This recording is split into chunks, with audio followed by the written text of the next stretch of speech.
Olá, meus queridos amigos, irmãos e irmãs. Hoje eu venho compartilhar a letra de uma música, de um cantor, de um pregador muito famoso, chamado Samuel Mariano. E eu gostaria que vocês prestassem atenção nessa reflexão dessa letra. E eu vou estar citando alguns textos bíblicos para estar vindo de encontro ao nosso coração, de acordo com o que o Espírito Santo quiser ministrar, tá bom? A letra que o Samuel Mariano fez, ela é recente e o título dela é Deus está escrevendo. E ela começa dizendo assim: quem aplaude o seu momento, raramente aplaudiria a sua história, pois eles não conhecem seu sofrimento, se agarraram só ao seu momento de glória. Quer saber? Isso não é novo. Isto sempre aconteceu. Com os nossos pais na fé, aconteceu assim. E apesar de serem escolhidos, homens santos e cheios de Deus, suas histórias também tiveram seus momentos ruins. Quem aplaudiria Davi pelo adultério que cometeu? É que você só lembra quando o gigante ele derrubou. Quem aplaudiria Moisés pelo assassinato que cometeu? É que você só lembra quando o mar abriu e Israel passou. É sempre assim. O momento é o que importa, mas a história poucos se interessam em saber. Mas Deus te viu. Quando você bateu na porta, bateu, chorou, insistiu e ninguém veio atender. Mas Deus estava escrevendo, você chorando e Deus escrevendo, você caindo e Deus escrevendo, cabeça quente e Deus escrevendo, desesperado e Deus escrevendo, alcoolizado e Deus escrevendo, todo drogado e Deus escrevendo, se levantando e Deus escrevendo. Ele nunca abandonou você. Quando você chorou, Ele estava lá. Quando você parou, Ele estava lá. Quando você saiu, Ele estava lá. Quando você caiu, Ele estava lá. Não importa quem não quer saber. Ele sabe, Ele viu e Ele gosta de você. O momento pode até sumir da memória, mas há um Deus no céu que não despreza a tua história. Irmãos, essa é uma letra que toca muito ao meu coração. O Espírito Santo, ele ministra muito na minha vida. Quando eu escuto essa letra, quando eu escuto esse louvor, aconselho a quem não escutou ainda a estar escutando, porque tome muito cuidado com quem hoje em dia, às vezes, aplaude um momento de glória que você está vivendo, porque talvez essas mesmas pessoas não aplaudiriam a sua história. E de acordo com essa letra e de acordo com tudo que nós sabemos a respeito de Cristo Jesus, como ele sofreu naquela cruz, ele carregou sobre ele todos os nossos pecados, ele nos honrou sem precisar. Ele, santo, desceu do seu santo trono, puro, veio como carne, uma carne suja como essa nossa, uma carne podre, uma carne que fede, por causa do pecado, veio como carne e se entregou a favor de nós.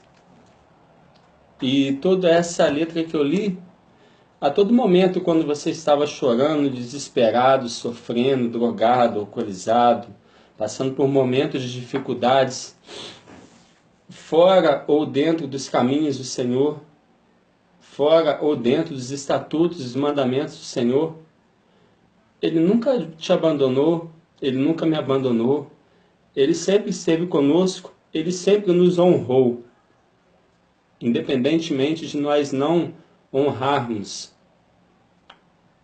Ele todos os dias. E eu queria fazer uma pergunta que tem martelado na minha cabeça e eu gostaria de deixar essa reflexão para os irmãos também. O que nós temos feito para honrar o nome daquele que se entregou por nós, que é Jesus Cristo? O que nós temos feito para honrar aquele que quando você estava sofrendo, aquele que quando você estava caído, estava drogado, alcoolizado, desesperado, cheio de dívidas, te levantou, escreveu uma nova história para você e deixou tudo registrado. Sabe, Deus ele não raciocina. Deus, ele é sabedor, é diferente. Ele não tem um segundo plano para a sua vida. Ele não faz assim, eu vou tentar assim com o Tiago, e se não der certo com o Tiago, eu vou tentar de outra forma. Não, ele já sabe de todas as coisas. Então, para que às vezes a gente sofre? Por que às vezes a gente fica tão ansioso se ele já é sabedor, se ele já sabe do que se vai acontecer no dia de amanhã? Faça o que tiver em suas mãos para fazer. O que for para você fazer, você faz. O que não for, ora e descansa no Senhor. E Jesus, meus amigos, Jesus está às portas, ele está quase voltando para buscar a noiva, a sua igreja. E a igreja somos nós. A noiva somos nós. E a palavra do Senhor diz no Evangelho de Mateus, é um evangelho que eu gosto muito, Mateus capítulo 24, eu vou citar alguns versículos e gostaria que os irmãos refletissem, que diz assim, 24, versículo 29 em diante, até o 29 até o 31 diz assim, o título é A Vinda do Filho do Homem. Logo em seguida, a tribulação daqueles dias, o sol escurecerá, a lua não dará sua claridade, as estrelas cairão do firmamento e os poderes dos céus serão abalados. Então, aparecerá no céu o sinal do Filho do Homem. Todos os povos da terra se lamentarão e verão o Filho do Homem vindo sobre as nuvens do céu com poder e muita glória. E ele enviará os seus anjos com grande clangor de trombeta, os quais reunirão os seus escolhidos dos quatro ventos, de uma a outra extremidade dos céus. No versículo 35 e 36 diz assim, passará o céu e a terra, porém as minhas palavras não passarão. Mas a respeito daquele dia e hora, ninguém sabe, nem os anjos dos céus, nem o Filho, senão o Pai. E no versículo 43, diz assim, 43 e 44. Mas considerai isto, se o pai de família soubesse a hora que viria o ladrão, vigiaria e não deixaria que fosse arrombada a porta da sua casa. Por isso, ficai também vós apercebidos, porque a hora em que não cuidais, o Filho do Homem virá. Ou seja, Jesus ele voltará num piscar de olhos, como um ladrão à noite, e nós não sabemos a hora e o dia, só sabemos que está muito próximo devido a tudo que tem acontecido. E o que ele deixou para nós como mandamento, no capítulo 28, um pouco mais à frente de Mateus, um dos últimos versículos, do 18, 19 e 20, ele diz assim: Jesus, aproximando-se, falou-lhes dizendo: toda autoridade me foi dada no céu e na terra. Ide, portanto, fazei discípulos de todas as nações, batizando-os em nome do Pai e do Filho e do Espírito Santo, ensinando-os a guardar todas as coisas que vos tenho ordenado. E eis que estou convosco todos os dias até a consumação do século. Ou seja, nós não sabemos a hora que Jesus virá. Nós só sabemos que está próximo. E o que ele pediu para que nós fizéssemos era que nós dessemos frutos. Ou seja, que nós fizéssemos discípulos, que nós fôssemos ao encontro daqueles que ainda não conhecem a Cristo Jesus ou que estão afastados, e através do convencimento do Espírito Santo que habita dentro de nós, essas pessoas pudessem vir a enxergar Jesus Cristo, a conhecer Jesus Cristo. Então, eu venho dar um conselho para os irmãos que têm dado certo comigo. O que eu tenho feito todos os dias é acordar sempre pensando assim: hoje Jesus vai voltar. Sempre pensando que hoje será o meu último dia aqui.